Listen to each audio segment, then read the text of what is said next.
Welcome back to the Redacted podcast, America's most beloved podcast, the most downloaded Red Sox podcast in the world. And if you listened to Baseball is Dead this past Monday, then you were made aware that our contract at DraftKings comes to an end at the end of this month, which would make this the last episode with DraftKings. On Monday, we didn't know. We didn't really have all the answers at the time, but we've since had some conversations. And the first thing I want to say is there were some tweets like that were tagging DraftKings being like, how could you let these guys go? Well, like, what are you thinking? This is not a DraftKings decision. This was a me decision, which was a difficult decision.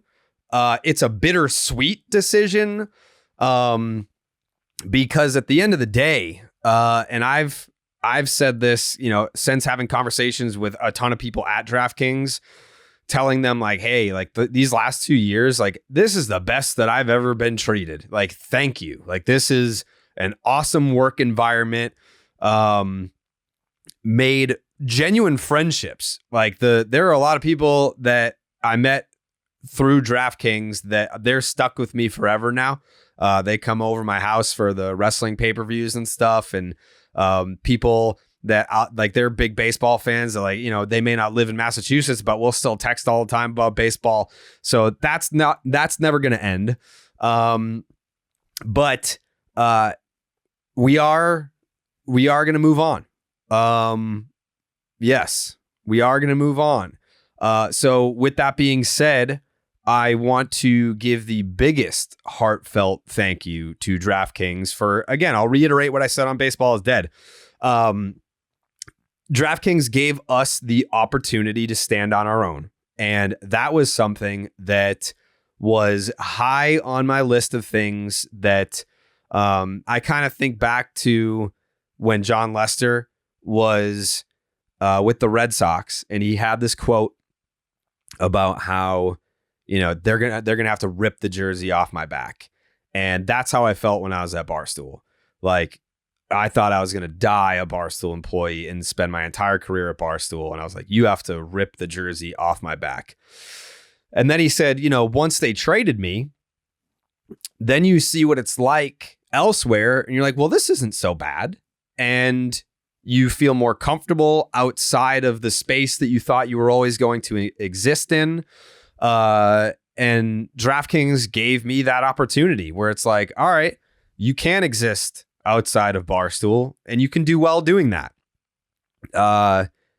This was not a situation of like, it didn't work out. It was a very mutually beneficial relationship between Baseball is Dead, Name Redacted, and DraftKings. Again, super thankful for the opportunity. But I think at the end of the day, and I explained this to them, like I didn't try to have some sort of veiled bullshit reason. I kind of just said, when I left Barstool, I did what was best for me. This time around, I feel like we're doing what's best for the audience and for the fans. I was thinking like, what will make them most excited? Like, what could we do that's going to make them the most excited, the biggest pop? So that's ultimately what I weighed the heaviest. This wasn't about money. This wasn't about one end holding up their end of the bargain. This was just me being in my mid-30s now. After starting this shit when I was 16 years old, I began this journey as a junior in high school at the age of 16. I'll be 35 in April. Coming to that realization of like, yeah, you want to do this forever, but there is a shelf life to this. And if I've got 10 years of like my prime left, like I'm kind of just looking at Dave's career being like, all right, he's in his mid 40s. He's still cranking, but he's Dave. Not everyone is Dave. So if I'm looking at like how many prime years of my career do I have left, how can you put yourself in a position to deliver for the fans that support your stuff? And, in having those parting conversations with DraftKings, it was, we're sad, we're disappointed, but we support you. And, they're rooting for us. They were very cool about, they're giving us the names. So we will be able to take Name Redacted and Baseball is Dead. Those names will get to live on. So I'm very thankful for that after my first experience, obviously. So we won't have the feeds. So if you're listening now, definitely pay. If you're not on Twitter, get on Twitter. If you're not on Instagram, get on Instagram. Check out the Baseball is Dead or Name Redacted Section 10 Reddit pages, because we will have to start over with the feed, which is fine because we just did it. I think that was one of the things I was most afraid of and scared of leaving Barstool is like, are people going to be able to find us? Are they going to follow? Do they only like us because we're at Barstool? And you guys supported the absolute shit out of us. And I'm thankful for that. And I'm flattered and honored. And I feel privileged that you guys followed us. We're going to have to ask you to do that again. Out of respect for DraftKings, and I had this conversation with them as well. I said, I'm not going to use your platform to promote where the next chapter will be. So that is something that we will announce in the coming days, coming weeks. I'm not sure. I genuinely, there's some, loose end items that we have to kind of like wrap up here before we can make any sort of announcement as far as what's next. But I'm excited about it. I think you guys will be too. But I just wanted to make it abundantly clear how thankful I am for the opportunity with DraftKings, all the people behind the scenes that I got the chance to work with, whether it be on the sweat, whether it be when we're going to Fenway, different producers that came out to film with us. Obviously, Jake, who will be coming with us. Everyone's coming. People were concerned about, will the shows exist the same? Yes, the shows will exist the same. It'll just be new feeds. Big shout out to everyone that I got the chance to work with at DraftKings. It was a 10 out of 10 experience. It was awesome to be treated so kindly. And it's an experience that I'll never forget. And as far as I know, I think everyone understood why, the decision was what it was, on like a human level, I didn't bullshit anyone. And I'm also, again, flattered that, there was interest in bringing us back. I'm sure that there will be haters out there. They're like, oh, they got rid of him. They kicked him to the curb. No. We had conversations about it. But it just came down to what was best for the fans. And I think the fans will be really happy with the next chapter. So that is my open to this final episode here with DraftKings. But again, I even said, I don't know what the rules are, but I even said I'll if it's allowed, I would love to still come on the sweat, still do DraftKings content. If you'll have me, at no degree is this like a fuck you seal. It's not like that. It's very much a parting of ways that is left with an abundance of mutual respect. So I'm going to hit this Blue Moon ad read and then we can 13 minutes. You did 13 minutes. It's pretty damn good. That's not bad. That's my lucky number. Then we can start the ball talk. Get to the ball talk. For the last time, episode 150. Yeah. That's fire that it's going to end on that number. Nice little round number. Come on. That's a nice perfect little round number. Because even if you love beer, There are some moments you want to enjoy without the alcohol. Celebrate those times with Blue Moon's new non-alcoholic Belgian white Belgian-style wheat brew. It's for when you want to drink your favorite beer without the alcohol. Tyler, you have any non-alcoholic Blue Moons over the weekend? Yes, a lot. Did you really? Some alcoholic as well. Yeah, see, that's a nice little choice by you. You can mix it up. You can have both. You can have one. You can have the other.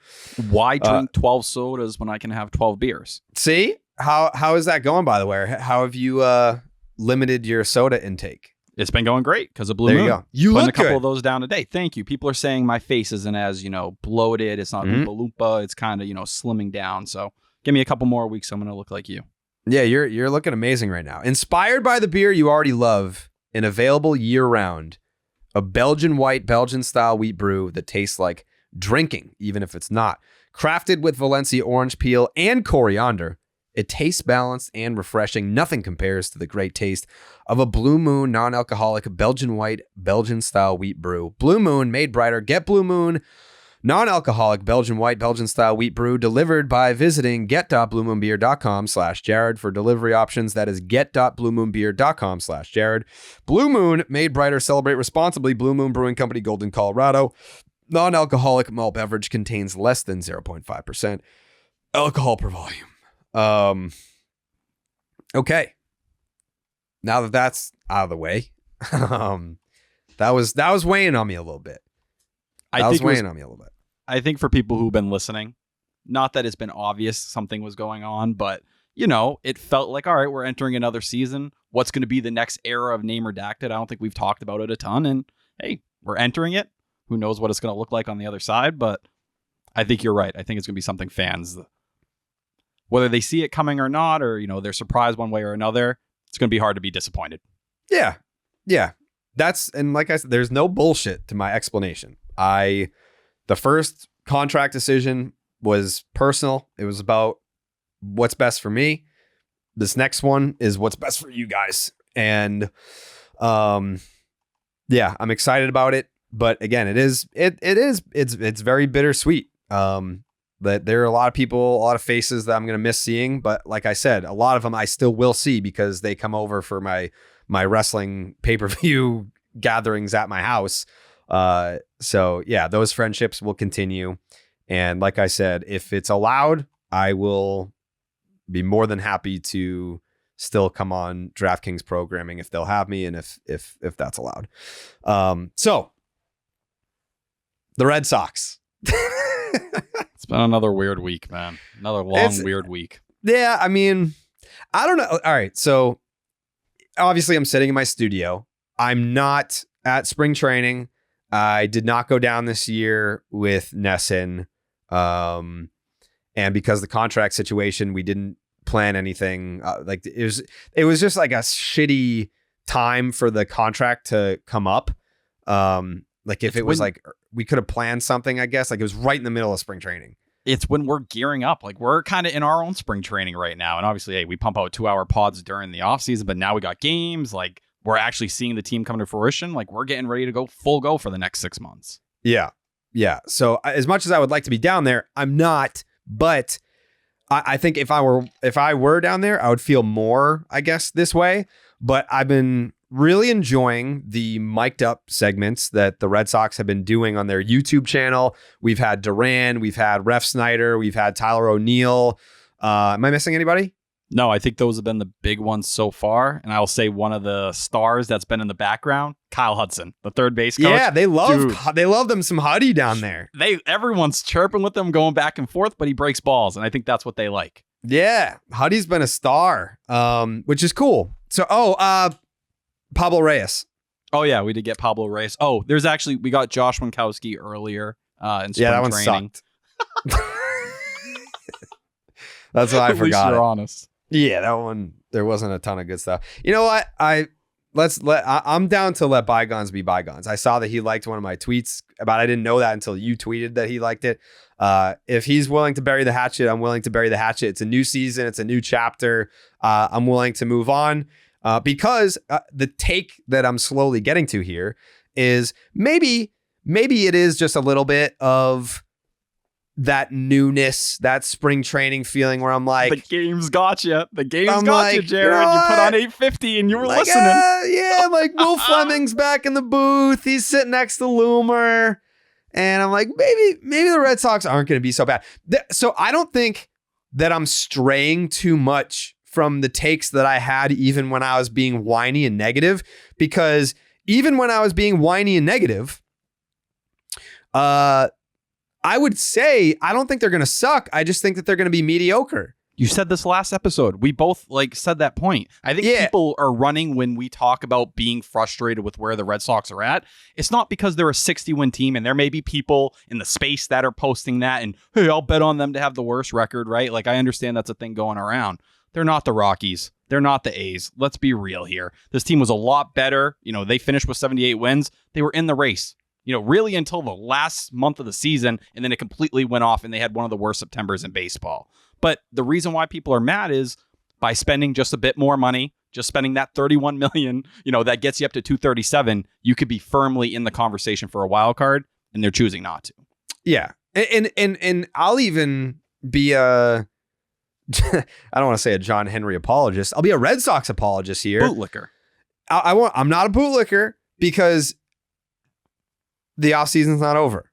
As Alex Cora keeps saying, the offseason's not over and players are still out there. And we know where the Red Sox are at from a payroll standpoint. So this all depends on Jordan Montgomery, where he ends up signing. And it just looks like I don't want to say it's inevitable that he signs with the Red Sox, but it just seems like all signs point towards him signing with the Red Sox, even still. So I'm just not going to discount the Red Sox being interesting this year, and shout out Liam, hang the banner. Interesting. I'm not going to discount them being interesting because going into the season right now, I think what are the projections? 80 and 82? Yeah, it's right around there. The win total is 79.5. Okay. So say they're 80 and 82 team right now, but you get a nice bounce back season from Giolito and you bring in Jordan Montgomery. Then what? Are you 85, 86? Is that a playoff team? I don't know. Could you overachieve? Also, we're going to talk about, we might as well jump into this right now because you asked me before the show, was there anything interesting that Sam Kennedy said on the Greg Hill show this morning? And there was something that I didn't mention, or I just remembered right now, but he mentioned being able to add at the trade deadline. He did say that. So if you're in that 85 win range, who's to say they couldn't add at the trade deadline? Like if you get Jordan Montgomery in here before the season starts and you do add a nice little piece at the trade deadline, now you're talking 85, 86, 87. I'm not giving up on the Red Sox yet. Is it frustrating? Absolutely. Is it like, and the reason why it's frustrating isn't so much that they didn't spend a ton of money this offseason. It's that the pieces are there kind of right now. Like a lot, and I think Cora's kind of made this point. Like a lot of their pieces are set. Like you look around the infield, Devers, $300 million, Trevor Story, 120 something million. You just traded for Vaughn Grissom. That's set. First base, your infield is set. And then you look at the outfield. A lot of people were excited about Wilyer Abreu. Okay, well, now he's in the mix. And you bring in Tyler O'Neill. We don't know what that's going to look like. We know what a good season and a full season looks like from him. It's pretty damn good. So that's open-ended. And Jarren Duran's a good player. If he stays healthy, and it was a freak injury where he got healthy. It wasn't like, his body's breaking down. It's like, no, he plays the game so fucking hard. But Duran's a good player. The catching situation, whatever. Like, save me Kyle Teal. Like, we'll leave the door open for a Kyle Teal debut, but like that's not so much 2024 for me. But when you look around the diamond, it's like, okay, a lot of this is set. Fine. Then you look at the rotation. Innings guys. Like that's why it makes so much of a difference to bring in a Jordan Montgomery, to have the two horses at the top, Giolito, Montgomery, and then you push everyone down. I'm high on Pivetta this year. All right, fine. You have Cutter Crawford in there battling for a spot. And when you read on 98.5 The Sports Hub, Tyler's projections for the season, a lot of these guys are like low to mid 4 ERAs. It's like, all right, that's like league average. You know, like if you just have like an average rotation, like fine, fuck it. I'll take an average rotation with a really good bullpen, and your bullpen gets better when you're bringing in guys like Jordan Montgomery to slot everyone else down, to put the Garrett Whitlocks and the Tanner Houks of the world in that bullpen to add to it. Kenley Jansen's still fucking here. Chris Martin's still here. Okay, you have a pretty solid bullpen. Now you start to open your eyes, and it's like, it all started with not getting Yamamoto. We knew the Red Sox weren't going to sign Shohei Ohtani. That never made sense for this roster. And I didn't mention Yoshida, but yeah, he's your full-time DH now. They don't want him to touch the grass in the outfield. But look at Rafaela too, who's been one of the hotter hitters to start the spring. Right. And like, as long as he can cut down on the strikeouts, then you've got a defensive wizard out there where losing Alex Verdugo, your best defensive player last year, you're going to need that defense out there. You're going to need the defense in the outfield. Rafaela, 3 walks already this spring, had 1 last year in all of spring training in 16 games. So if you're talking about swing decisions and doing things better, working at bats a bit more, that's a sign towards that. And I know that it sounds like Craig Breslow like feeding you bullshit and Tom Warner feeding you bullshit, but there is some validity to when they say, we need the guys that are here, the younger players, to take that next step forward. Brian Bayo, perfect example. He slots in right in the middle towards the top of that rotation. And opening that's day? Someone that if he takes a step forward, what does that ceiling look like? And I can already hear the audience's thoughts. I can hear your wheels spinning. I can hear what you're thinking. And you're like, now you're just being overly optimistic. My counter to that, don't you think we've been overly negative up to this point? Like, we've just been assuming and thinking the absolute worst for this team because we're bitter. Justifiably, we are bitter and we're pissed and we're frustrated and we're upset and angry about the direction of this team. I think the Alex Cora situation also adds to that. When you have a manager that doesn't have a contract after this year and he doesn't even want to discuss the possibility about managing this team beyond this year, like, that's a negative. That is a lingering dark cloud over this team. I'm not putting that on Alex because I would feel the same way. If I was the manager of this team and we talk about the Kenley Jansen comments, the Rafael Devers comments, all these players are fucking pissed. And Cora's keeping his mouth shut in regards to what he was probably promised. Cora was probably promised things that he's not openly complaining about. He's just like, whatever, you told me things, but if you're not going to live up to that, then I don't have to be here anymore. I don't have to stay here. So I do think that we need to find a common ground here. I do think that we have to find that neutral space coming into the season, at least, because we can piss and moan all we want about the offseason being underwhelming and disappointing. But once the games start, what if they're not so bad? What if they're not so bad? Then are you going to complain about the moves that they didn't make? I think there's still a pathway for that, right? Like, I think if they go out there this year and say they don't get Jordan Montgomery, right? Say over the next week, whatever Scott Boras was trying to flirt with today at the press conference for Cody Bellinger, saying, hey, you're going to have another one of these coming up, and he's looking right over, saying, hey, are we? I don't know. If you don't land Jordan Montgomery and this team does go and wins, 81, 82 games, I think people are going to be somewhat upset. Because while it'd be a step forward from the last couple of years where you won 78 games, people will be like, damn, if you went and got Jordan Montgomery, if you had just spent up until the luxury tax, how different does this look? Are you right in the thick of that race? And I think that's where people are going to get hurt. And where I'd question some of those things, you talk about Sam Kennedy and adding at the trade deadline, right? Well, cool. Last year, you didn't allow that. You drew a hard budget in the middle of the season and said that wasn't possible. So if you do add Jordan Montgomery, right, does that immediately mean Kenley Jansen's out of here? Because Sam Kennedy said he believes payroll is going to be lower. If you're at 206, let's call Jordan Montgomery right now. It seems like he's not going to take a pillow contract, right? We're looking more, just less money. Sorry, you're not getting Aaron Nola dollars, but maybe it's somewhere between Kevin Gausman and Carlos Rodon. Call it 5 years, 125 or something like that. Okay. Well, immediately you're up to 231. Are you taking Kenley's money off the books to make that happen? Now, I still think that's the easiest yes ever because Tanner Houck and Garrett Whitlock are then in the bullpen. And you're saying, all right, well, yeah, Kenley's walking, but we should have 2 guys who are, at the bare minimum, 8th inning guys to 9th inning guys. I think Tanner Houck could be a closer. We've seen Garrett Whitlock close. Now, getting him back to that level, and we'll talk about what he looked like in his first outing to start the spring. But yeah, I think we always knew, like anyone who's pretending like this team or any of us ever said it was garbage, that's not the case. We've been mad about promises that weren't fulfilled. But the whole point of this young core is supplementing them with veterans and pieces that could kind of help them elevate so that it wasn't, Will you're breaking through and, Jaron taking it to another level and Bayo and Casas and Grissom. And you're like, damn, all right, we've counted 10 names on our hands that need to take a step forward. It's a lot of pressure riding on those guys. Can it happen? 100%. But a lot of it starts with those guys having a good environment and good things going on around them. Jordan Montgomery's the key to that. You bring him in and he walks into spring training, dog, the vibes will be through the fucking roof because they'll be like, damn, at least you gave us the bare minimum. Your star player, Rafael Devers, isn't complaining, and Sam Kennedy isn't giving you some, uncomfortable answer about how he likes that Rafael Devers did that when we know damn well, like, they were fucking crying when they saw that video go out online. Yeah. Yeah, they got called out, and they continue to get called out, and they rightfully are getting called out to this day. Some of it to their face. Sam Kennedy being on the Greg Hill show this morning and kind of getting peppered with some questions.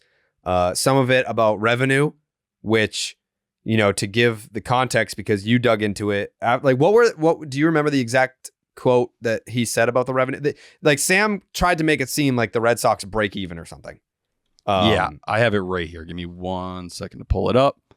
So yeah, there were two kind of clips going around that everyone was talking about today and going off. The first one, him once again repeating, they're not planning to sell. Cool. Like, they're going to say it a million times. We know nothing's changing on that front at this point. The other clip was he basically called, or when he spoke about the Red Sox, he says they're not a profit-oriented business. That's not what they're kind of about. They asked about how the MLB landscape has changed and making money.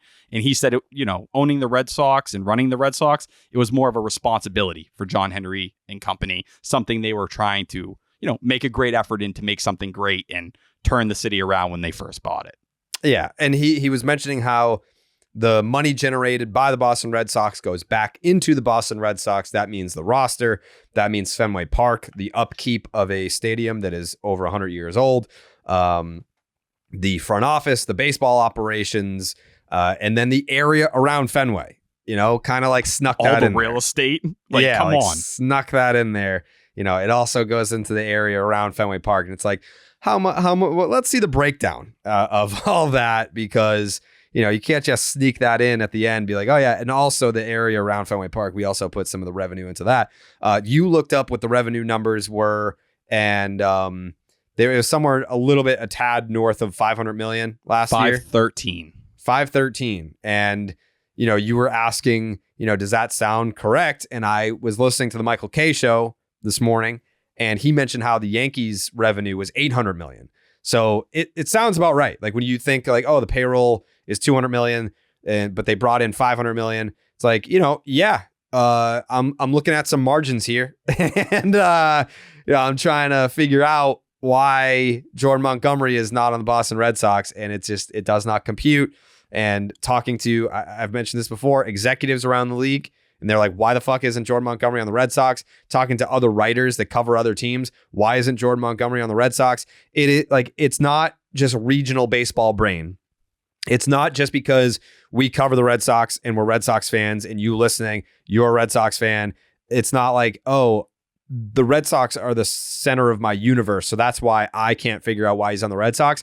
People outside of our bubble are also puzzled as to why Jordan Montgomery is not on the Boston Red Sox.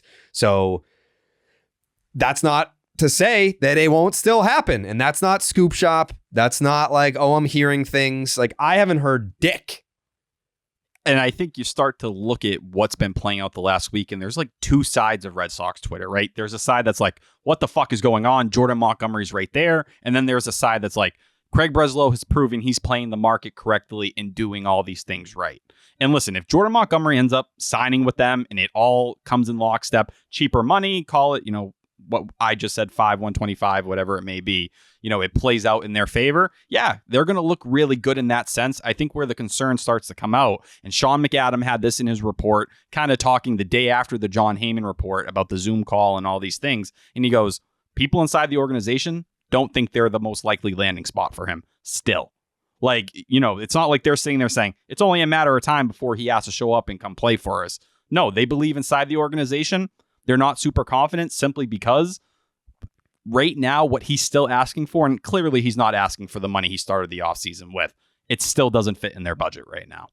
Still doesn't work. And the Red Sox are having trouble offloading Kenley, as we know, because they don't want to keep any of the salary. So that's $16 million. So if they're trying to balance those two things and make it work, obviously they're trying to, come to a solution. But if they can't take someone to can't get Kenley to take the money, then they would need Montgomery to come down significantly. And that's where McAdam basically says people in the industry think once he comes down to that point, other teams are going to just jump in. Someone else is going to grab him that can offer him a chance to win. And he apparently is prioritizing that. He wants to go out and win. If it's a pillow deal, he doesn't want to come play for a team where he feels like he's out of it or just playing to get his next contract. Yeah. And I hate the word budget in connection to this situation. Oh, they're comfortable with it now, though. The Red Sox are. They parameters. They drop it every time they talk. It's not a budget. It's not a budget. This situation is John Henry's belief that this team can win. That's it. It's not like they are financially limited. They are restricted to be able to spend a certain amount because they can't afford. It's not that. It is John Henry saying, all right, yeah, I guess I believe in this team. Like, all right, fine. Bring in Jordan Montgomery if you really think that that's going to result in a playoff berth or make this a winning team. That's all this is. It has nothing to do with Craig Breslow thinking that Jordan Montgomery's price tag is too high. It has nothing to do with running the numbers and being like, oh, this team, there's no way that this team can win, even if they add Jordan Montgomery. It is John Henry saying yes or no to spending the money. That's it. That's all this is. Which is why, when you look at some of the backlash that some of these I think fans are getting smarter. They're coming around on the arrows being tossed in Craig Breslow's direction. They're like, okay, yeah, all right. Like Heim is now someone that is looked at favorably. Like this dude was enemy number one this time last year. Now the picture is getting painted just a little bit more clearly. We hear about the 225 last year that he couldn't go over. It's like, all right, yeah, there were payroll restrictions. Then we hear from Craig Breslow at the press conference, there are no financial limitations for this organization. Yes, there are. And they're actually lower than the ones that Heim had. So, yeah, I think if you are a frustrated or pissed off Red Sox fan, there is one person, one name that you should be pissed off at. It's John Henry. And listen, as much as I love Sam Kennedy, the quote about like that he's now walked back about like saying like, oh, if you don't think that this team is committed to winning, then you're a liar. That's kind of like what fucked him and made him that, at least, if you want to be pissed about that, go for it. Cause that was a bad move. I'm not going to defend that one, but from a general sense, Sam is just carrying the message from up top. Like he wants to win. Sam is not someone that can make the decision to go pay Jordan Montgomery. That is not his job. That's not his money. It's John Henry's money. So we'll see what happens. Because I don't think am I sounding like a Red Sox bobo, Tyler? If I'm just like, I'm not closing the door on that. Like, I still think that it's a possibility. I think everyone's kind of in the same spot. Like you have beat writers and, national guys, Jim Bowden coming out and saying, yeah, the Red Sox are kind of the front runners. That's the only way you can connect it because who else is out there right now, right? It just comes down to whether Jordan Montgomery actually ends up falling into your lap or not. And we know he's down in Florida now working out. So he's in the same state. He's within driving distance of getting to your spring training facility. So that's all on the line. I think with Sam Kennedy too, we're now seeing it, ever since that liar line. His whole thing now, whenever someone brings up a question about whether they're putting all that effort in to compete, about the parameters with the money, he goes, it's a fair question. I think he's realized what that mistake was. And I guess the only thing I would look at Sam Kennedy and ask is, if we looked at Larry Lucchino and we talked about these guys as someone who used to step up and kind of put that pressure on John Henry, is Sam Kennedy just not able to do that? Is his hands so deep in their pockets in different ways that he doesn't feel like he has that ability to do so? That's a tough spot to be in, right? Like, I don't envy that spot. And, they said that to Sam Kennedy today. And he's like, listen, it's baseball at the end of the day. It's only, I'm not working a real day job. It's not a regular 9 to 5. But I don't feel for Sam Kennedy a lot in this situation because I think he's brought on some of this stuff to himself this year. He has. And that's just what it is. But for John Henry to be at this position and whether he wants to compete, I think you're just going to continue to get people mad because it's only money. No one's asking you to sacrifice anything in terms of the future. We're just asking you to spend the money you have available to make this team as good as it can be instead of just being okay with mediocrity or even worse. Jake, how are you feeling about the Red Sox chances of signing a Jordan Montgomery? I mean, I'm just hoping that at this point, it's been so long that the price for Montgomery falls into the range that the Red Sox might actually take a chance. I feel like positivity around the Red Sox is kind of taking a turn, like obviously just in this podcast, but honestly, just for like real. the game's getting going. Like for some reason, I was pretty skeptical, but like once I saw Devers hit that home run, I was like, I fucking love the Red Sox. But like that's the balance, right? Like I think we're having fun right now. If it gets to June 1st and you're like, damn, like the writing's on the wall that they're either going to be selling pieces or that this team isn't going in the right direction. Even if Jordan Montgomery signs with the team tomorrow, that's not the Red Sox. Do you know how negative we will be the next time we record? Like there will be its fair share of negativity there. I think there's just so much like leaning on that. And that's why like the Peter Gammons thing. Do you look at that as leverage or do you look at that as things are going with, Give a the fuck Red about Sox? a Zoom meeting? The fuck? It was good. It was 2 weeks ago. Cora wasn't even at spring training yet. He was at the alumni game. That's what I'm saying. Like, I mean, Jesus fucking Christ. That's why I tweeted. I was like, let me know. Let me know when it's happening or when it isn't happening. I don't like, because, all right, this is a perfect segue because you have the timeline of events since the last time we did an episode talking about the reports going this way and that way. It's just like, I get it. Like if you're a fan, it's exciting. You're in, you're out, you're up, you're down. Woo, it's a roller coaster. I feel like I just kind of, I'm over it. Especially because it's Boris.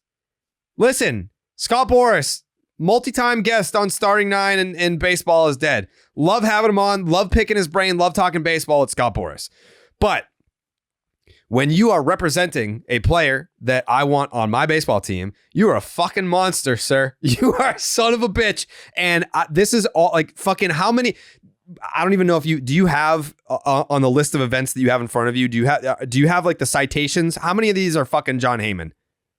So it starts Heyman, but then everyone after that, it's local and national. Okay. Either way, I mean, you got fucking John Heyman just putting shit out there and people are eating it up. It's like, this is directly like I was watching John Heyman on Foul Territory before we came on and he's talking about all these Boris clients. Like he's, he works for the agency, Jared. Yeah, I know. Like he's talking about the Boris clients. Like he's at like a dog adoption center where he's like, what's wrong with Blake Snell? Like you have all these other guys out here and like he's a really good guy. I don't know why you wouldn't want him on your team.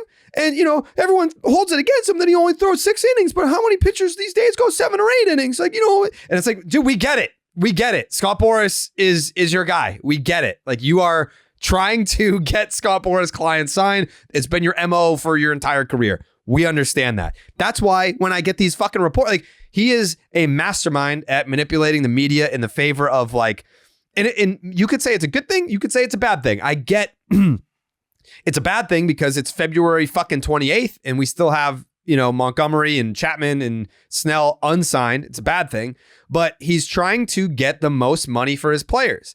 And it goes back to like, so I threw the tweet out there last night about Shohei Ohtani.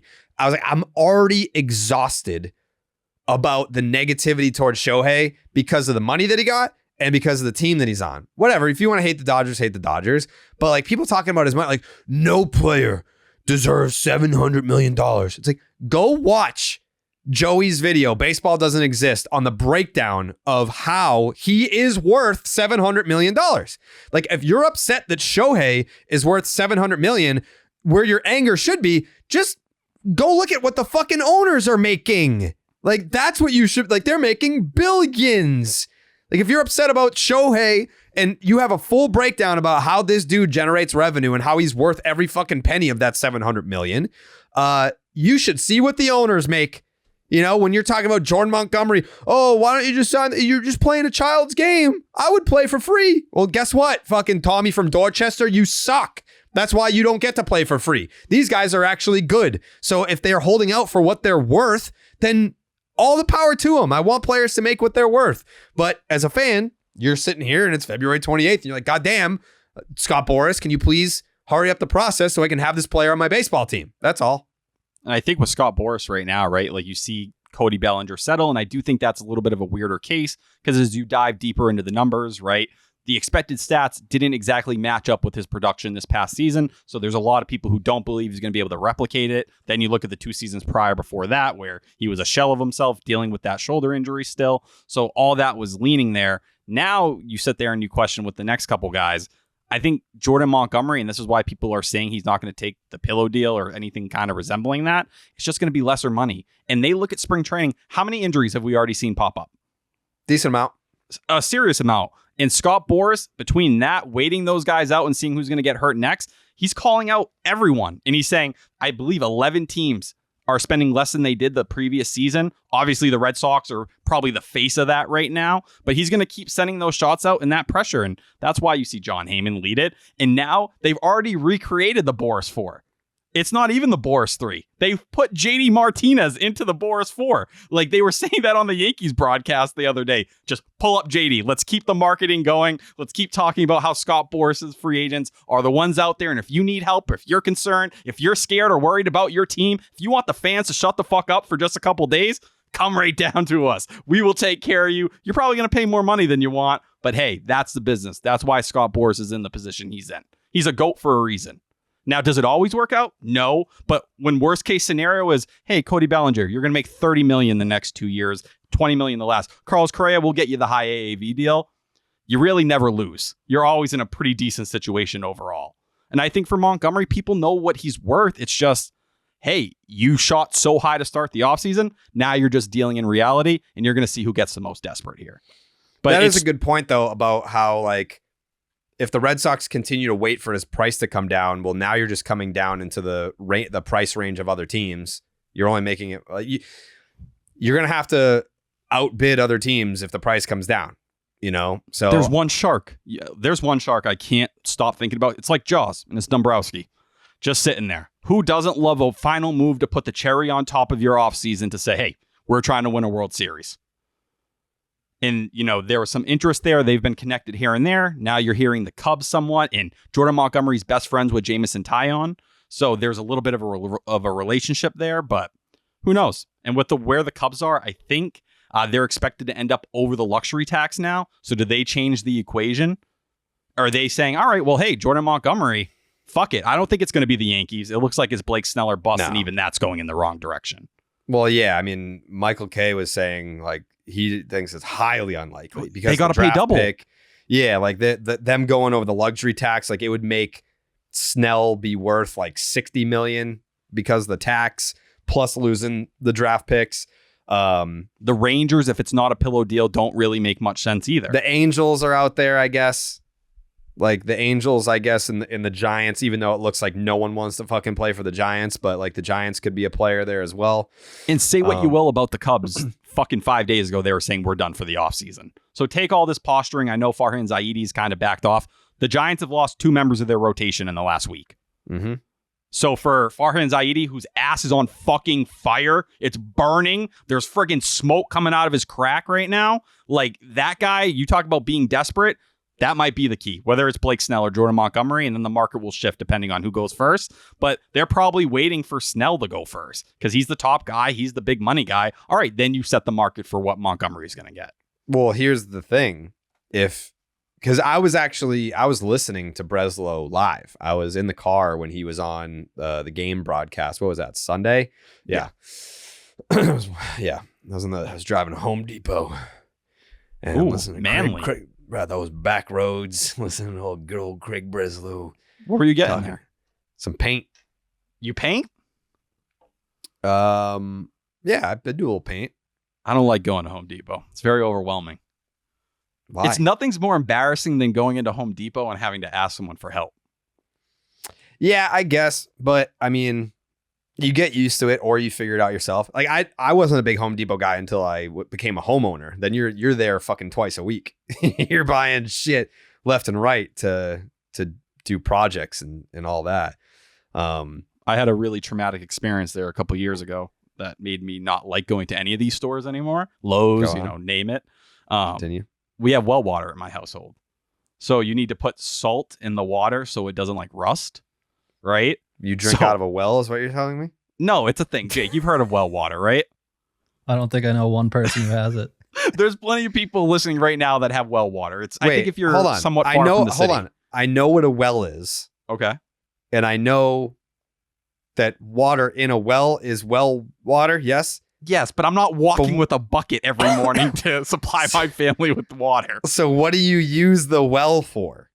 It's like somewhere in the woods, I think, and it just like comes to the house. I don't know the exact technology. I'm not What do you use the well for? Water. Everything. All our water is through that. So like if the power goes out, we can't flush our toilets. Hold on. I'm not done asking questions. You shower with water from a well? Correct. You shower with water from the sewage? Hold on. Think through for a minute. There's a filter. But so the water goes into the well. How does it get to your shower? I'm guessing like piping. I don't know. There's like a dude connection. Loves piping. I do lay pipe. Yeah. But there's like a thing in my basement that I have to pour these big bags of salt into. Okay. It's not like, food salt or anything. It kind of looks like the salt you put on the ground when it's like icy outside. So you just shower with salt water from a well. This is not a bad look for me, and I'm not embarrassed because this is a common thing. A lot of people have well water. Who can we call? I don't know. Google it. Look up well water. Jake, tell me what comes up. Please tell me I'm not the only person. But I think we'll know if people have it after we drop the pod. Yeah. So my mom will send me in there. I go pick it up. I have to, throw 6 or 7 of these bags, and they're heavy, very heavy. Mm-hmm. Now, last time or, a couple years back, and I had to go and I brought like 6 or 7. It was really bad. There was a major slice in one of them. Mm-hmm. So I was just walking through the store, kind of bobbing my head. I had AirPods in. I was bumping some music. I was living life. I was trying to relax a little bit. And then this guy just grabs my shoulder, like firm. Like I was a little nervous. It felt like I was being disciplined or spanked or something. And he goes, "What the hell are you doing?" And there was just a fucking line of salt through the entire store behind me. And he's like, "What the hell's wrong with you, sir?" I'm like, "Man, I don't know. I wasn't paying attention. I was just trying to, help out the household." And, he had to pick it up. It was a bad look. I went and switched the bag. He was an employee? Oh, yeah. He just So grabbed right on me. That orange vest, that orange apron. Eastside Brockton, man. He made sure I never went back into that Home Depot again. So you Shout out Avon. You just dragged salt through an entire Home Depot unknowingly because you're that guy that wears AirPods in public. Of course. Who doesn't wear AirPods when you're doing shopping? I don't do that. Oh, dog. You've never walked through the supermarket like doing your own music video? I don't even own AirPods. No kind of headphones or anything? You can do it without AirPods. You have to be aware of your surroundings. That's why you're so robbable. Oh, no. This is a good point. Yeah. And I think I was wearing headphones the day I got robbed, now that you mention it. I don't ever the only time I wear headphones is when I do the podcast and when I work out. But Home Depot's supposed to be a safe, like, kind of place, Like, you're the danger. You are the danger in Home Depot. I was a customer who made a mistake, and I owned up to it. I offered to pay for the damages. If you weren't wearing the headphones, you would have known of your mistake sooner, no? Of course, I'm not perfect. I'm willing to admit that. Have to be aware of your surroundings. one of the last great things we have in America right now is the ability to walk through a supermarket and, bump a playlist and fucking not have to talk to anyone, no eye contact. And Don't they need the National Guard at the fucking high school in Brockton? yeah, talking to people around me, I've been told not to address that. We're going through a tough time in the City of Champions right now. But I will say, when I was at Brockton High, we were well behaved. We had metal detectors when you walked in. That was a big deal, but never went off on me. We only had on me one or two incidents where we had a lockdown. The shepherds would come once a month to sniff the lockers to make sure there were no drugs. And sometimes they found when some. you said the shepherds, I was like, where are we going here? This is like the sheep shepherds. I didn't know that we were talking about German shepherds. Oh yeah. Very chokeable animals. But back to my point. Yeah, when I was at Brockton High, it was much different, but that's probably because T-Dog ran the school. People aren't going to act up when I'm around. Yeah, that's facts. Red building. Well, shout out to Brockton, I guess. What were we talking about? We were talking about how Brockton needs some better help. Oh, no, well water. But yeah, so I have to pour the salt in. It's a very normal thing, but that's what we use in my house to bathe and eat. You eat the water? It's just, whatever. Ice cubes? You never eaten an ice cube? How do you freeze salt water? I don't think it's actual like ocean water. I don't think we're all drinking salt water. You think that's why I look like this? You said it's salt. Like salt is salt. It doesn't matter. Like salt is salt. It's a different thing. It's like a different kind of salt. I don't know the exact chemistry or how it all works, but it's drinkable. I highly doubt it, dude. Fuck you. The Name Redacted podcast is sponsored by BetterHelp. You need to talk to somebody, Tyler. About my salt water or Yes. Home Depot? A lot of us spend time in our lives wishing we had more time. The question is, time for what? If time was unlimited, how would you use it? Would you walk through a Home Depot, blissfully, unknowingly spreading salt throughout the entire store? The best way to squeeze that special little thing into your schedule is to know what's important to you and then make it a priority. Therapy can help you find what matters to you so that you, Tyler, can do more of it. What would you do if you had more time, Tyler? What makes you happy? What would you make a priority, and what would you do more if you could do it more? That's a good question. I think I'd make more content. If I had more hours in the day, I would try to make more content under my name, under the Tyler Milliken brand. Oh, so you're selfish. You don't want to do it under the Name Redacted brand. Oh, I'd love to, if you'd accept it. You don't want to help out the brand? I would listen. Do people want YouTube videos? I can start bringing that. You want a Milliken mailbag virtual? You want to see my cute face while I talk about prospects and nerd out? I'm here. That's what we want. I can deliver. Okay. If you're thinking of starting therapy, give BetterHelp a try. It's entirely online, designed to be convenient, flexible, and suited to your schedule. Just fill out a brief questionnaire to get matched with a licensed therapist and switch therapists anytime for no additional charge. Learn to make time for what makes you happy with BetterHelp. Visit BetterHelp.com/Jared, Jared, today to get 10% off your first month. That is BetterHelp, HELP.com/Jared. Do it today. I do have a question for you. It's for me specifically, or is it like a general broad question? No, for you. Okay. Or people want to answer it in the subreddit. So when I read that Gammons tweet and it came out at fucking 4:30 a.m. What is he doing? Dude, I love lately, like the last week or so, news has just been coming out at like 5 a.m. And now people tweet me. They're like, T-Dog, I know you're up. And Jared's sleeping. So fuck you on that. But Gammons puts out the tweet saying he talked to an NL executive. So the only person we've really heard that it was a good meaning from is Heyman and Gammons hearing it from an NL executive. Do you think that really is proof that it went well with the Red Sox? Or is that Boris saying, hey, dude, we talked to the Sox and, well, he really doesn't want to go there. They got a decent offer on the table. Step up. It's now your turn, because look around. The only people connecting Montgomery to the only team getting connected to Montgomery is the Red Sox right now. Start offering those deals or he's going to be going there. Yeah, I think it's posturing for sure, because it's now been 2.5 weeks. What the fuck are you reacting to right now? Did you hear that? No. I think my deck just flew off my house. I'm so concerned. Either that or my mom's dead. Mom? Please pray. Do you want to go check on your family and your house? This is the real last quick? episode of Name Redacted here. We need to finish strong. Wow. If they're gone, then I'll jump off the roof tonight. Well, we need you. We need you moving forward, though. That's true. Well, from the hospital bed, or I'm not going to break everything. Yeah. That there's one thing. There's a lot of things that you can question about T-Dog, but his dedication to Name Redacted is not one that you can question. His what dedication bothers me? is unmatched. What? That I have missed 2 episodes ever in Name Redacted history. You know how much I think about that?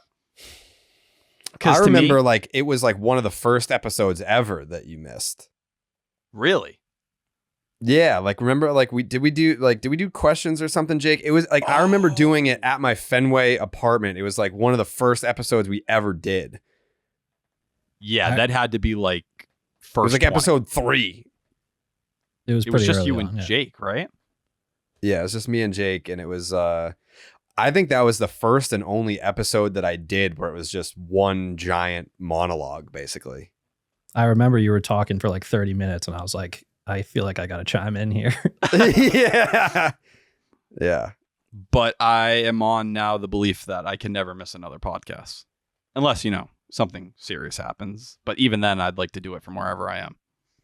I've gotten lucky because while I haven't missed an episode, I feel like things that would cause me to miss an episode have happened on the days in between.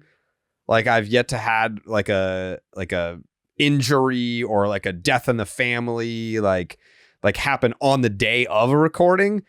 I think maybe it would happen when I was in the hospital on morphine, I left the hospital and did the podcast, and then there was there's been 2 deaths in the family over the last 8 years, but we just it was the day before, maybe. I don't know. I've definitely gotten lucky with the timing of missable things. But for you to go all these years, there's a certain just making it happen when it needs to happen. And so there's a my luck factor. That's part of it. My mom, she's going underneath a serious procedure in April. I told her already. I was like, Mom, I'm not going to be around for, a couple hours, potentially, that Wednesday or Thursday, however it falls in that Sunday. I was like, do you understand? Are you okay with that? And she kind of looked at me and judged me. And I was like, this is what it is. I'm married to the game. T-Dog, you need to, it's okay. You can be with your mom. No. You can be with your R.I.P. mom. Mom. Join Bullet. You're dead as fuck. Jesus Christ. Mom, please do not cut this out, Jake. I don't want her to hear this. I love you, Mom. I love you, Mom. Fuck. When's her procedure? Late April, which I'm already pissed at. I got in a fight with the doctor because I wanted it in March. Similar to how you had stuff you had to take care of over the off season. Yeah. I told my mom, I was like, bruh, this needs to get done during the off season so I can kind of be locked in. But whatever, she has to make it about herself. So she's gonna be in the hospital for what, 2 days? 3-4 days probably. I'm gonna send her flowers. Maybe I'll do the pod from the hospital. That's what I was gonna propose. Maybe you know what? Maybe I'll drive to fucking Brockton. And you think she's having it in Brockton Hospital? Do you think I don't love my mother? Where is there a hospital in Brockton? I don't even know. We have 2. All right, they probably trashed. Where is she having the procedure? Brigham's Woman. Oh, that's a great hospital. That's a good one, right? I always think of the ice cream. Yeah. All right. So then maybe, you know what? Maybe I'll drive to the hospital. I'll bring your mom flowers and we can do the podcast in my car. Me and you can sit in the back seat and Jake can sit in the passenger seat and he can film it and we can do it like that. And that way you can get right back to your mom. Either that or we can do it in the hospital room. And just like I have my bed behind when I record, instead it'll be my mom in a hospital bed. We'll just keep it right on brand. I do like the car thing. Many people don't know the night I live streamed with you. Well, it's been 2 years now, whatever. Back at your Fenway apartment. That night I went back to the sports hub and I passed out in the parking lot because I had to get up and do a show or whatever it was. And the amount of shit I heard about people who saw me just croaked, like dead out cold in the parking lot. Like the morning show was like, dude, like, are you homeless? Are you okay? Are you going through something? I was like, nah, we didn't finish recording until 2. I'm not driving back to Brockton. Grind time. You're insane. Hey, you got that extra room now, so I can, get under the covers in your house. Yeah. You're free to sleep here whenever you want. Tuck me in. I'll tuck you in. Fuck yeah. Sure, you'll scare the kids, but I will have to explain to them that this is my friend Tyler. I'm good with kids. People trust me. Nah, they don't like you. I'm not good at holding them. I'm usually like grab them kind of by the collar at times. Do you have like younger nieces and nephews or no? No, Cousins? they just stopped after me for some reason. Like they're like, we need to cut off the lineage. They're like the bloodline is damaged. The legacy needs to die with this one. So yeah, I don't know. I could handle children though. I'm not worried. Jay, cut that. Yeah, you make a great dad someday, I think. I prefer papa. I'm not going to say that. Jake? Nope. Okay. What else do we got? I think we hit on everything with Jordan Montgomery. Mm-hmm. I do feel like Cora was somewhat pointed with his comments. And for him to say, yeah, that happened 2 weeks ago. How often do you have a manager come out and just say something or those talks are going on? I felt like that was two things. I think it was pressure on the front office to even bring it to the table because, clearly they would think about how Breslow's talked. Breslow wouldn't even friggin' say a name when he talks about free agents and stuff that's going on. For Cora to confirm, yeah, we were talking 2 weeks ago. That's kind of putting pressure on the front office, I think, and saying, look, like there's a guy out there and we're at least talking to him. If he doesn't land here, it's on them. Whether you want to say John Henry or ownership, it's above me. It's not my fault.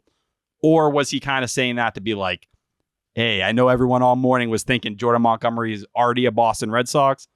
Chill. Like there's not that much momentum or whatever people are trying to paint here isn't where we're actually at. I never got excited. The Gammons tweet did not excite me. None of it excited me. It was, it's all just posturing. And until someone like Passan or whomever is putting out legitimate reports, then that's when I'll get excited. What were you going to say? Something that is kind of bothering me is like people seemingly like thinking like Chris Cotillo and Sean McAdam are like these negative fucking Red Sox haters. First off, they're journalists, right? So it's an unbiased level of kind of breaking things down.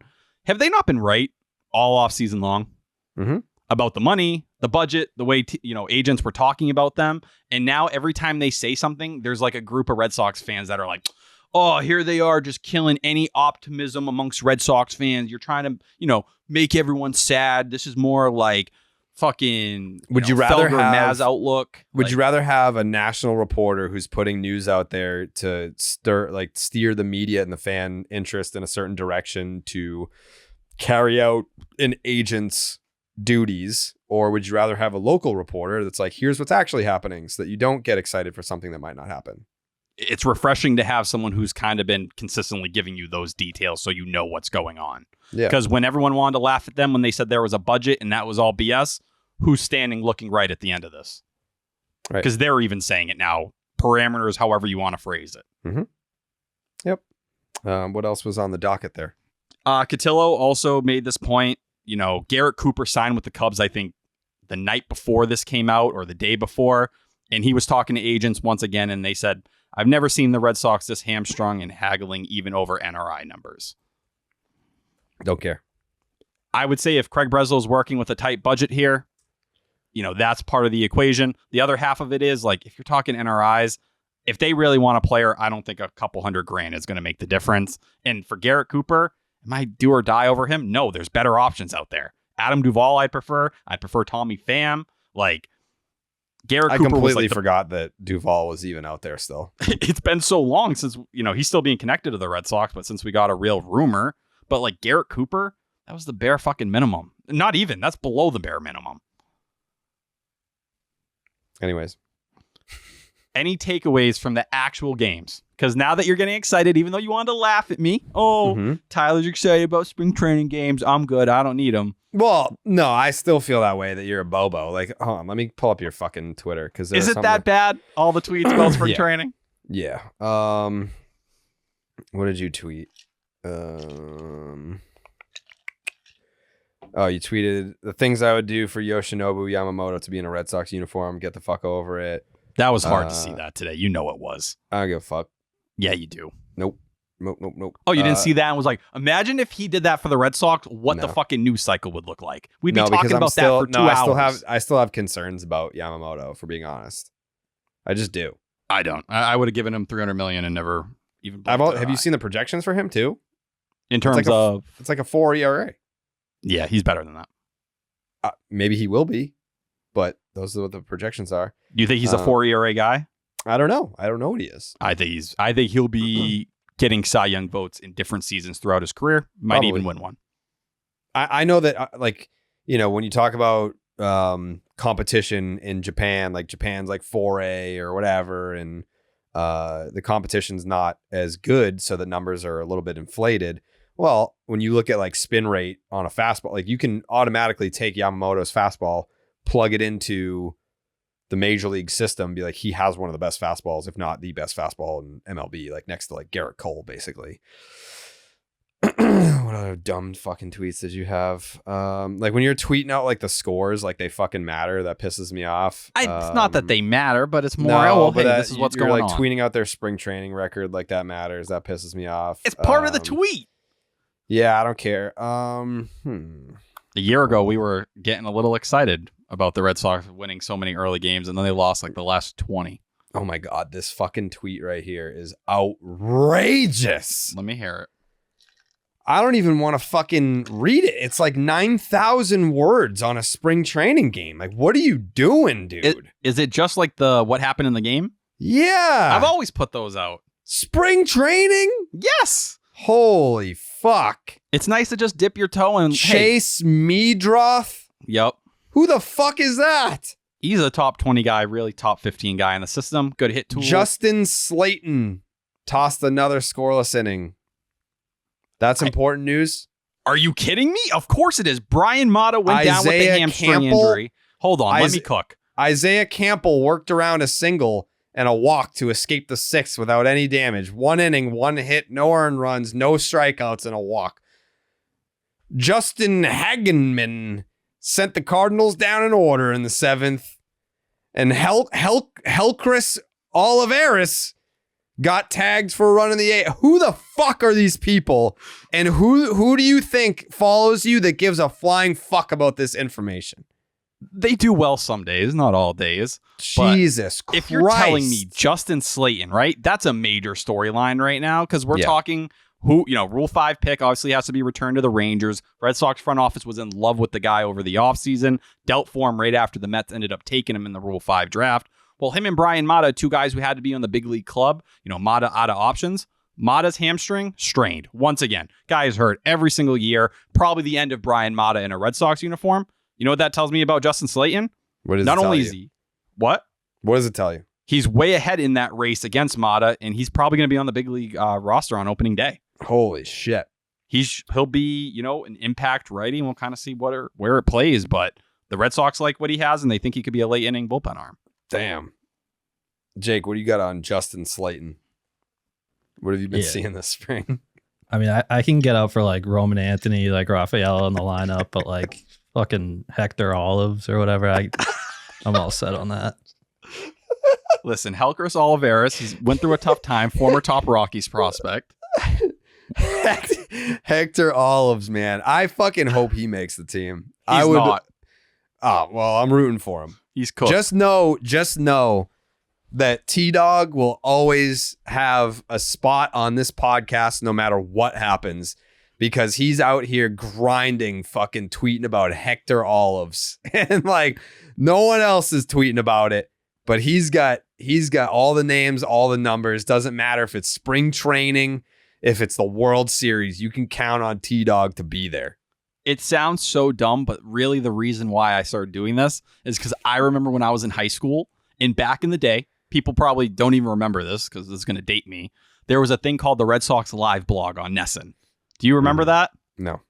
Okay. They used to every half inning, I think it was all season long. There's an awful picture of me in like freshman year. My boy Puff taking a picture of me in the car. Me Puff, reading it. by the way. Oh, dog. I'll see him tomorrow. Yeah. But there was a Red Sox Live blog that would write every half inning what happened. So like I remember coming home in 2013 and I'm reading about Rube De La Rosa and like all these guys in spring training kind of building up, getting ready, whatever it was. That doesn't exist anymore. So to me, it's like, well, hey, if you're a kid and you can't listen to the game, and before today, the last 2 games weren't even televised, how else would you kind of get it? Well, you could probably look at the MLB app, but here's a more concise look at Tyler way. Milliken's Twitter. That's it. That's all. He's got. No one else is doing that. That's why you're the best. That's why you're the best to do it. I try. What did you think of any of the starters? You got any takeaways from what you saw? I just can't overreact to it. Like obviously, like Whitlock didn't look great, but it's like, I would rather fucking chew on broken glass than sit here and dissect Garrett Whitlock's first spring training outing. Like I can't do it. Like I get it. Like there will be other Red Sox podcasts that will do that, and that is fine. That if that's what you're into, go for it. But like that is just not what we do here. Like I cannot fucking break down the first 2 innings of a reliever who turned a starter, who went back to a reliever, and now they don't know what the fuck he. Like, all right, cool. He threw 2 innings. Like, is he healthy? That's all I care about. Did he die? No. Okay. Is his arm still attached? Yes. Awesome. How is the velocity? Do you have those numbers? That's the shit I care about. So we haven't had real velocity numbers besides the people at the park because, they don't have any of that stuff at JetBlue to be able to post it all on Baseball Savant. The only thing we heard in terms of velocity was Tanner Houck, who Cora came out and said he's seen the biggest jump velocity-wise in camp to start the year. Got in game, it was exactly the same. Now, I tell you, it's February 28th, so if you want to say, all right, well, he's already throwing his midseason velocity, that's a good sign. Sure. I don't know. Let's see it happen, right? I'm not going to overreact to any of these. I think that's the one thing you look at for Tanner Houck. And I'd agree with you. Whitlock didn't look overly sharp, but it's friggin' 2 innings. Same reason why I won't go and say, well, Josh Winkowski looked good today. He threw 2 innings. Like, that's what he is as a reliever. That's what Garrett Whitlock is a reliever. Even Tanner Houck can be a multi-inning reliever. The only guy that really kind of stood out was Brian Bayo, who faced a lot of the regulars in the Braves lineup. Dealt 3 Ks, no problems, breezed through. If you're hoping for him to kind of set himself up for opening day, and Alex Cora said he's not pitching in the DR. He badly wanted to, but it's because they're trying to get ready for opening day. They want him ready to go in that series. I'm glad that he said that, by the way. Why? Because I know like Bayo came out and said like, oh, I want to pitch in the Dominican because that's where he is from. But Cora was like, we're getting ready to pitch for opening day in like the regular season. Like, it's a young kid who's got some cachet now. Like he's getting extension conversations after one big league season. He's being, people are sucking his dick, being like, you're the future and all that. And then you kind of like start feeling you're working with Pedro Martinez. You might start feeling yourself a little bit where you can call the shots and be like, well, I want to pitch in the Dominican. And you've got Cora being like, that's nice, but we need you to be on schedule for when you're supposed to pitch in the regular season. That's just kind of like how it should be. Like, hey, no one is above the team, and we're not in a position to where we can grant you the wish to pitch in the Dominican.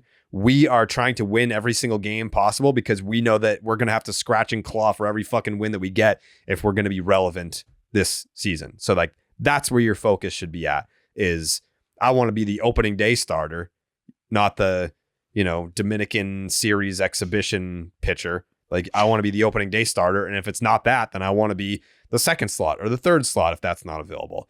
So yeah, I'm glad that he kind of like shut that down because it's not so much like, it's not being like the teacher and the student and like, trying to come down on someone. It's more just like, hey, this is what the goal is. Who gives a fuck about pitching? Like it would be cool if it lines up. Like that should have been the response. Like it would be cool if it lined up that way, but like I'm focused on opening day. That's you kind of have to have those conversations with your younger guys to be like, hey, fucking focus. Like we're trying to win baseball games, like real baseball games. And Brian Bayo went down after winter weekend and just stayed down there. He said, I want to start opening day. That's what I'm about. Is this kind of paving the way? Maybe he gets the extension the middle of March and we kind of see the whole build up here to them passing the torch to Brian Bayo as the leader of this staff moving forward, which is a lot to ask for, obviously, in just his second full year. But yeah, I think Bayo should be the guy on opening day. I did see a lot of people in the subreddit saying it should be Nick Pivetta. Are you into that? I think it's a little far for me. And listen, people think I hate Nick Pivetta. I don't fucking hate Nick Pivetta. I was a huge push for Nick Pivetta. I always kind of talked about how great of a deal that was. 2022, I was pushing for the All-Star campaign before he kind of fell off the rails and it went bad towards the end of the year. The only reason I was hard on Pivetta at the beginning of the season was because he was awful, which he was. He was one of the worst pitchers in the entire sport, and he pouted. When he first got that demotion, he pouted. But what did he do? He stepped up. He learned a friggin' sweeper thanks to Chris Martin in Cleveland. Opportunity right there. For what? He figured it out. He figured it out. He didn't pout. He didn't pout. He figured it out. I can tip my cap to that. But at the same time, if you want to ask who's the leader of this pitching staff, I do think it is Nick Pivetta, at least the starting rotation. But I don't know. I don't know if I'm giving him the opening day start. I think if it's not going to be Jordan Montgomery, pass the torch to Bayo, because you're telling everyone, Sam Kennedy, including today, you think he can be an ace. Well, hey, make this year about the young guys. This is that first step towards that. And I think he's the best pitcher on the staff. Why not Giolito? He's the highest paid guy. Yeah, I think if he's going to be your innings guy, if you need 200 innings from Giolito and Montgomery's not here, then you want to put him in a position to be that innings guy. Do you look at him and you kind of say, I guess with Giolito trying to rebound and get back on track, giving him the opening day nod, is that a lot to put on your shoulders? He's going to have to pitch. It's 10 o'clock. He's done it. 10 o'clock opening day. So you'd give it to Giolito over Bayo? Yeah. I can't. It's hard to argue it. I guess put it this way. Like if you're the things. Red Sox and you make Bayo the opening day starter, guess what? Price just went up. If I'm Bayo's agent, I'm like, hey, this is your opening day starter. Now price just went up. But if you get it worked out before, do you think that's part of the conversation? Like, hey, maybe. I don't know. I don't think Giolito would be a bad choice. He'd probably be my number 2 and then Pivetta 3. But I don't know. That is a lot to say, first year, new team, lead the way. You kind of be the leading guy. But if you think Giolito's going to bounce back and he's going to be gone in a year, well, hey, he's probably going to pitch like a number 2 starter at the very least. This all gets solved if they just sign Jordan Montgomery. Then we're all happy. Well, actually, no, because he probably won't be ready for opening day at this point. I don't know. He has a month. He should be able to, as long as he's been working out like he says. That's down if they in Florida. sign him fucking tomorrow. Do you have any indication that that's the case? No, it feels more like this is going into March. Yeah. Besides that, I'm trying to see things that stood out. Nick Sogard, have yourself a friggin' week. Ryan Fitzgerald 2.0 out here, hitting a couple homers, big ones. What's he hitting, like 571 this spring? Yeah, he's going off. And I think Nick Sogard came over in the Jeffrey Springs, Ronaldo Hernandez deal, got overlooked a lot. He's going to stick around in the big leagues for a long time just as a utility guy. Eric Sogard's cousin, the face of the Oakland A's. You remember when MLB Network used to do that? Mm-hmm. But yeah, I think Nick Sogard, just a guy who gets a lot of walks, doesn't strike out a ton, can play all over the field everywhere but catcher and pitcher, should be able to stick in the big leagues. And I wouldn't be surprised if he comes up this year and he ends up on the Red Sox bench for a couple seasons. Wouldn't hate that. Rafael Devers homer, not much beyond. Obviously, it was beautiful, but the fact that he's going oppo, please, I need more Rafi from June 10th through September 15th. For a while last year. Huh? He didn't do that for a while last year, and I think like the wind was blowing in too. Yeah, from June 10th through September 15th, he didn't hit an oppo homer. We know when Rafi's going well, he's shooting the ball the other way and doing that kind of stuff. I was looking last year, or 2022 now, his best offensive season. It was like a 141 OPS plus. His opposite field percentage was like 26%. It was down to 24% last year. So if you're looking for him, maybe what's the key to getting him back on track? That goes a long way. The young guys, Roman Anthony. I think a lot of people saw their first taste of Roman Anthony and got a little excited. How can you not? I mean, when Ref Snyder was mic'd up, he was like, man, he's like, these guys are big. He thought he was 22. He's 19. Yeah, Roman Anthony is obviously, I mean, it's you know, it's not a hot take after kind of like last summer, pretty much like around like the All-Star game, that he kind of got on everyone's radar. But yeah, like that kid, people are excited, and rightfully so. Like I feel like during like the Theo Epstein era, when there were top prospects in the system, we overhyped a lot of them. I don't think that there's going to be a way to overhype Roman Anthony. It's hard when the guy steps up to the plate and, you know, it's only spring training. I get it. But there's no panic. There's no jitters. He's just watching pitches, works those 2 walks. I think he struck out in the very last at bat. But I don't know. I just looked at Roman Anthony, and there's some work to do in center field. I know he got a bad jump on a ball, but to be literally a teenager at Double-A in spring training right now, and you don't look out of place, you don't look confused or like you're trying to make up ground, it tells you all you need to know about the guy. Mm-hmm. It's a rare breed. And we saw Kyle Teal as well. He didn't have a hit, but give me more of that. I'm hoping we see Marcelo Meyer, but this is why you shouldn't worry about them not getting big league invites. It's February 28th, and we're already getting, you know, little bits and pieces here. Then we had the bad side, Noah Song, which I don't, you know, people want to be like, oh, look, he's all destroyed. He's a mess already. Dude, he was hitting 94. He was sitting like low 90s last season, and we're talking. Didn't they have him come in to 28th. close? Yeah, and it ended up as a tie, so he didn't completely blow it, but he only got 2 outs and he walked 3. It's spring training. Like you can't. It's first appearance. It's not even like, oh, he sucked for 4 weeks. Like the literal only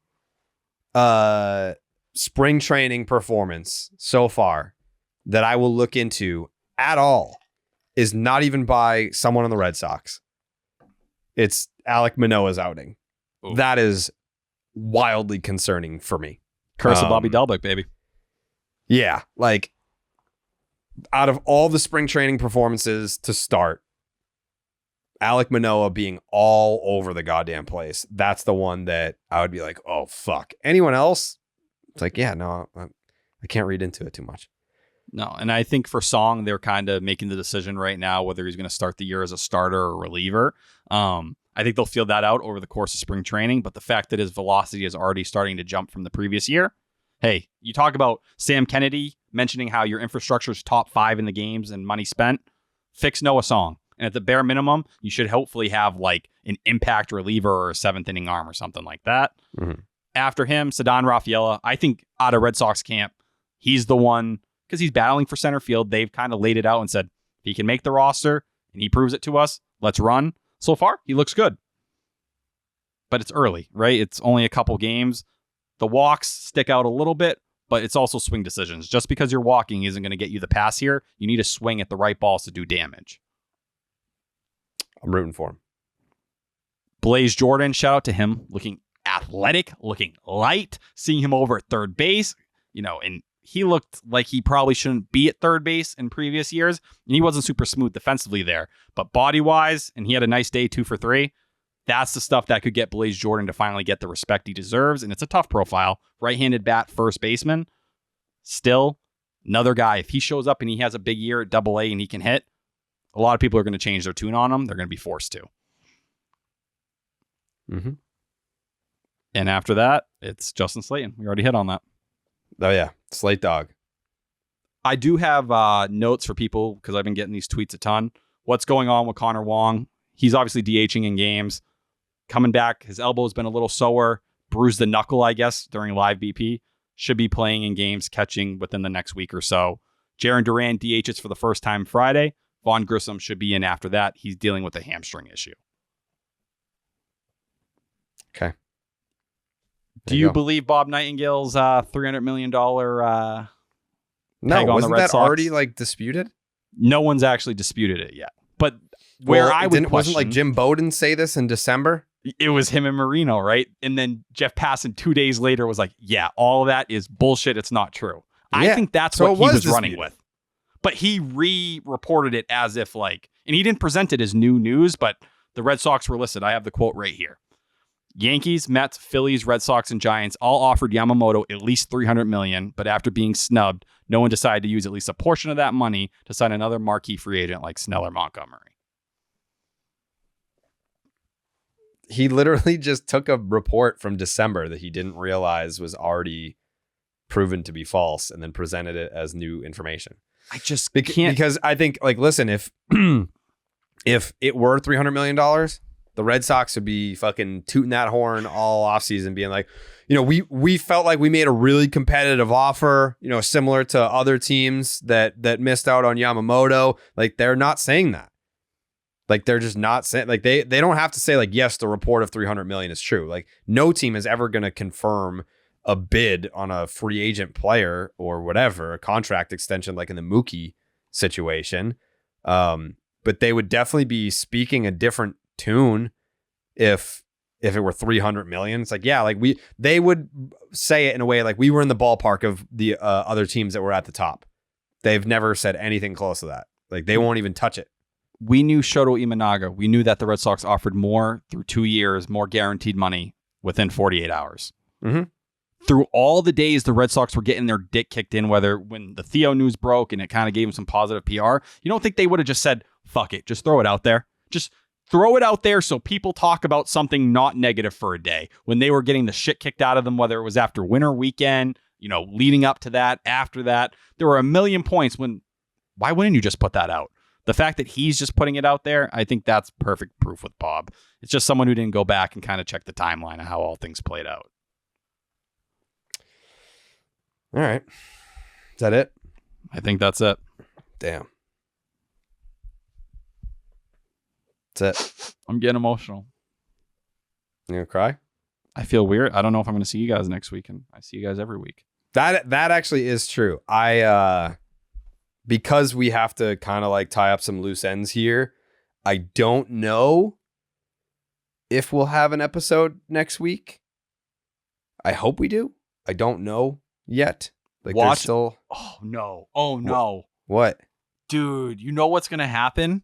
They're going to sign Jordan Montgomery. Yeah. And we're not going to be able to record. We can put out an episode. We can put out an episode and I don't know, tweet it out, I guess. I don't know. Twitter Spaces. We can put it on SoundCloud. Yeah, we'll figure it out. Like, if there needs to be an emergency episode, then yeah, we'll do that. Dude, we'll leak it. We don't even have to put it out ourselves. We'll just have someone else put it out there. The Joe Budden podcast did that a while ago, where they had legit leaked one of their own podcasts just to fucking stir up news. Yeah. We'll put it out on SoundCloud. But yeah, again, big shout out and thank you to DraftKings for the opportunity over the last 2 years. I had an awesome time. I appreciate all the love and respect and support. Had a blast doing this job for you, with you, working with all the people. But for everyone listening, again, we will be able to keep the names, but we cannot keep the podcast feed. So that means we're going to need your help when we pop back up, which means subscribing to a new iTunes and Spotify feed. So in order to do that, keep an eye on Twitter, Instagram, the Baseball is Dead and Section 10 Reddit pages. I'm sure we'll have the new subscribe links. We will be depending on you heavily. Yes, T-Dog. Discord too. Get in Discord, which I jumped in there. I'm in there now. We will be depending on you heavily to, get the new podcast feeds going. But again, very thankful to DraftKings for giving us the names. Obviously the names are special to us. They're important to us. So thank you for that. But if you're listening, we will be back. This is not the end. It is just the end of this chapter. T-Dog, you gonna cry? I don't know, man. I was honestly thinking, and I hate to say it, I was telling Martha, I was like, I remember when the announcement came out, and obviously it was the Jared Carrabis show initially, and then we, became name redacted. Mm-hmm. But when that first trailer dropped, that's one of the best days of my life. Like, still to this day, the reaction, the amount of people, who reached out, and now just the community, like, you go back to what I was doing on Twitter before, and it was, a lot of the 98.5 Sports Hub audience, and I love those guys too, but it was a much different community than the one I'm a part of now, and, all the inside jokes and all the fun we have. But it is a little wild to look back at when that initial trailer dropped, and I was like, like, I didn't really know Jared for people who don't know the background. We had only texted a few times at that point. But that is still one of the coolest things ever. So I hope the next chapter goes even above that. And I think once people learn about it, they're going to agree with it. Yeah, people will be excited for the next chapter. This is your first go at it in the podcasting world. This is kind of your baby. A little bit. I think this is where a lot of my growing took place. A lot of people were patient, and I appreciate that, and have kind of let me develop. And now I feel like I'm like, all right, like I'm not the 22-year-old guy who just got to the big leagues trying to figure out how to play. Now you're in your prime. Go play for that big contract. Go do that big thing. Let's see where you end up amongst the greats. Yeah, this is like your 2015, 2016 Xander Bogaerts season coming up.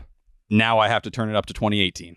Yeah. Am I going to get that 12-year deal or 11-year deal? Mm-hmm. Jake? They ain't moving me to second base. I promise you that. Hell no. Jake, any thoughts on this chapter coming to a close here? Yeah, I mean, it's the end of an era.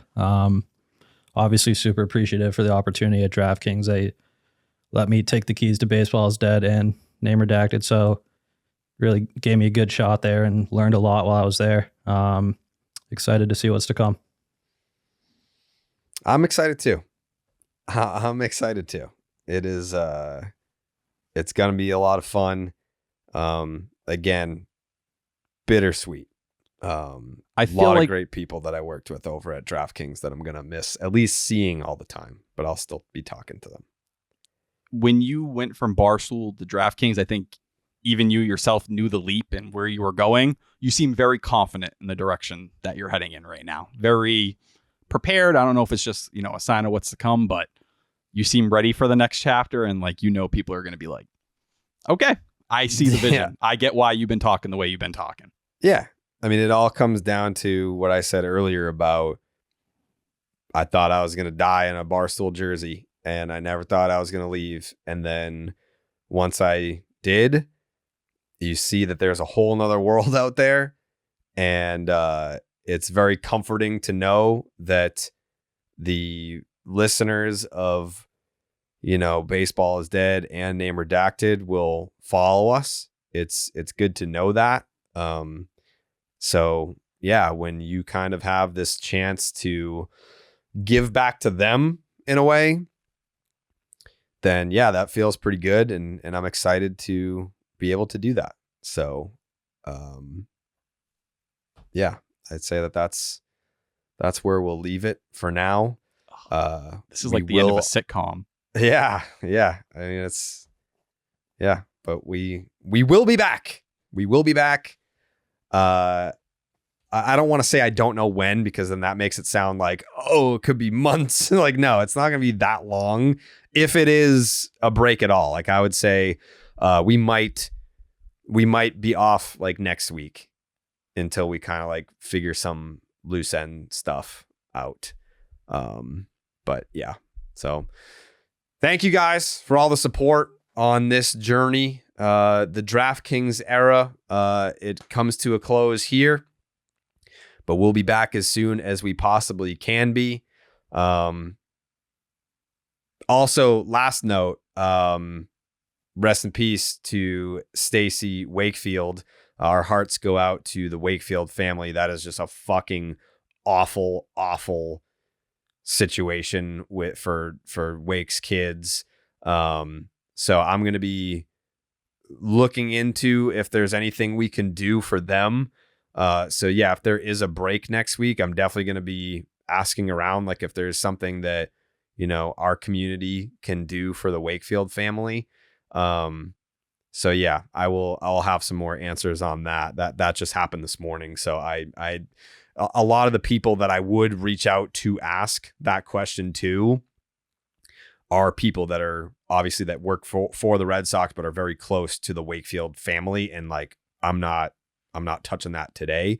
But yeah, I'll ask around on that to see if there's anything that we can do for them. But, all right. Okay. We'll be back. Follow us on Twitter, follow us on Instagram, We will post the announcement when the announcement is ready to be announced. We'll see you then. Goodbye. Buenas noches, amigos.